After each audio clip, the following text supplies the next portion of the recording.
d'Ottawa-Centre. Je remercie Madame la Présidente. Je suis heureux de participer au débat ce soir sur le projet de loi C-311. Madame la Présidente, ce projet de loi a été représenté à la Chambre par un nouveau collègue néo-démocrate, un projet de loi qui avait été, lors de l'ancienne législature, présenté par le chef du NPD. Par conséquent, ce projet de loi ne comporte pas vraiment de changement par rapport au projet de loi qui l'a précédé. Avant de me prononcer sur le projet de loi, j'aimerais prendre quelques instants pour vous expliquer où nous en sommes à l'échelle nationale en ce qui touche cette crise des changements climatiques. Depuis 3 ans et demi, je pense qu'il serait juste de décrire la performance du gouvernement comme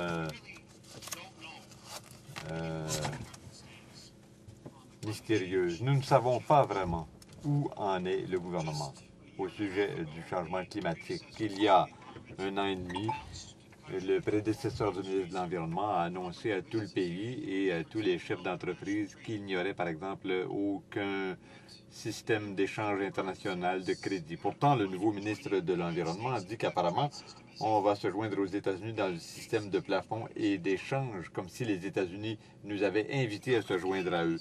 Le gouvernement du Canada a dit, de facto, que nous nous sommes retirés du protocole de Kyoto. Unilatéralement, nous sommes le seul pays à s'être unilatéralement déclaré en retrait, c'est-à-dire que nous n'utiliserons pas l'année 90 comme année de base, ou même nous n'allons pas essayer de respecter nos objectifs ou nos cibles.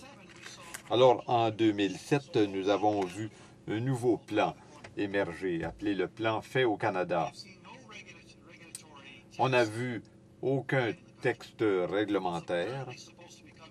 Apparemment, il est censé être présenté, entrer en vigueur le 1er janvier 2010. Le problème, c'est que tous les groupes, jusqu'à maintenant, 11 groupes ont examiné le plan du gouvernement. Ce ne sont pas des partis politiques, des tierces partis, des groupes comme l'Institut C.D. Howe, et tous ont dit que le plan du gouvernement ne peut pas obtenir les réductions d'émissions prétendues. C'est impossible. Donc, actuellement, la situation est très fluctuante. Certains dans le mouvement des ONG déclarent que ce projet de loi, c'est le bon texte de loi, ou bien qu'on se trouve à réaffirmer les données scientifiques du changement climatique et le besoin de se fonder sur des faits scientifiques. Je suis d'accord avec cela, mais d'autres, dans le secteur des ONG, nous disent à nous, à l'opposition officielle, qu'au contraire, nous ne devons plus nous attarder uniquement aux objectifs et aux cibles. Nous devons avoir des mesures rigoureuses et fermes, comme on l'a fait lorsque le comité parlementaire spécial avait rédigé une loi sur la pollution atmosphérique. Et c'était fondé sur l'ancien l'effort de l'ancien gouvernement américain à Washington. Or, voilà que nous avons maintenant un grand changement parce que nous avons un gouvernement démocrate à Washington, un nouveau président qui, jusqu'à maintenant, utilise comme année de référence l'année 2005, qui dit que les Américains vont réduire leurs émissions de 14 d'ici 2005 par rapport à 2005, ce qui veut dire qu'on retournerait d'ici 2020 au niveau de 2000. On dit que c'est un objectif plus ambitieux, que le nôtre est plus ambitieux que celui des Américains. Le problème, c'est qu'on compare des choses qui ne sont pas comparables parce que notre gouvernement parle de cibles d'intensité, alors qu'aux États-Unis, on parle de cibles absolues. Récemment, le président Obama est allé au Congrès, 535 congressistes, et il leur a dit « Je vous demande d'adhérer à un régime global de plafond et d'échange qui accompagnerait une politique de l'énergie renouvelable. » À l'heure actuelle, il y a au moins 10 régimes de plafond et d'échange différents qui ont été déposés au Congrès. Non pas un ou deux, mais 10 régimes différents. Les États-Unis proposent un système de permis 15 milliards iraient pour les énergies renouvelables et un autre montant pour d'autres programmes. Les États-Unis avertissent que le système de plafond et d'échange aura de profondes répercussions sur le prix de l'énergie. Pour reprendre les propos du Parti conservateur, ça va mettre un prix sur tout. Ça va augmenter le prix de tout. C'est malheureux et regrettable parce que c'est cette même campagne infantile utilisée par les conservateurs durant la dernière campagne électorale au détriment de l'intelligence des Canadiens qui doivent agir dès maintenant pour résoudre la crise du changement climatique. Nous avons donc une situation où tout semble complètement fluctuant.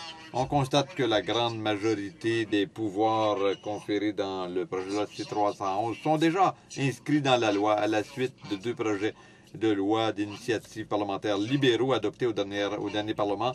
D'abord, la loi de mise en œuvre du protocole de Kyoto et deuxièmement, la loi de développement durable. Nous savons aussi que les objectifs à moyen et à long terme seront fixés de manière internationale à une conférence des Nations unies qui culminera à Copenhague en décembre prochain. Ce qui trouble l'opposition dans ce projet de loi, c'est qu'on se trouve à anticiper sur le résultat de ces négociations. Cependant, nous n'avons aucune idée à l'heure actuelle, Madame la Présidente, de l'état de ces négociations. Rien n'a été divulgué au comité, rien n'a été divulgué à la Chambre. Nous ne savons pas si le Canada participe encore réellement à la Convention sur le changement climatique. Ayant abandonné le protocole de Kyoto, je me demande comment le Canada peut se présenter en état de négociation les mains nettes et prétendre présenter une position qui serait reçue par les 160 quelques pays qui ont signé l'entente. Mais soit dit en passant, si le NPD était vraiment sérieux, s'il voulait vraiment améliorer la législation canadienne en matière de changement climatique, ne chercherait-il pas à faire modifier la loi de mise en œuvre du protocole de Kyoto, la loi existante, pour la prolonger au-delà de 2012, par exemple? En effet, toutes les normes réglementaires, les pouvoirs que devrait avoir le gouvernement pour donner suite à ses engagements, y figurent dans cette loi. Dans ce projet de loi, jusqu'à maintenant, je n'ai rien vu qui confère au gouvernement les outils voulus pour aller de l'avant et relever le défi du changement climatique. Autre que l'énoncé de certaines cibles, le projet de loi C-311 renferme des dispositions qui figurent déjà dans la loi sur la mise en œuvre du protocole de Kyoto. 90% de ce projet de loi est repris mot pour mot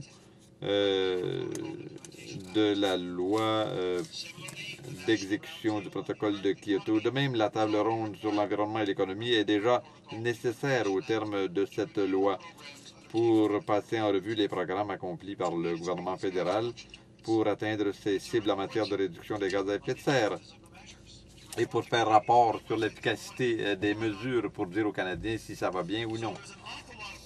Il y a donc énormément de chevauchement et de double emploi. Et il y a aussi beaucoup de facteurs en jeu. Maintenant, cela dit, il est important, à mon avis, d'aller plus loin dans cette démarche. Il est important d'examiner ce projet de loi de plus près, de l'examiner de manière approfondie pour voir s'il y aurait moyen, par exemple, de le modifier. Parce que la situation est tellement fluctuante, parce que malheureusement nous attendons dans une certaine mesure pour voir ce que fera Washington, parce que nous n'avons pas de plan du changement climatique du gouvernement conservateur. Donc notre position, c'est que ce projet de loi exige une analyse plus approfondie, exige un examen plus poussé.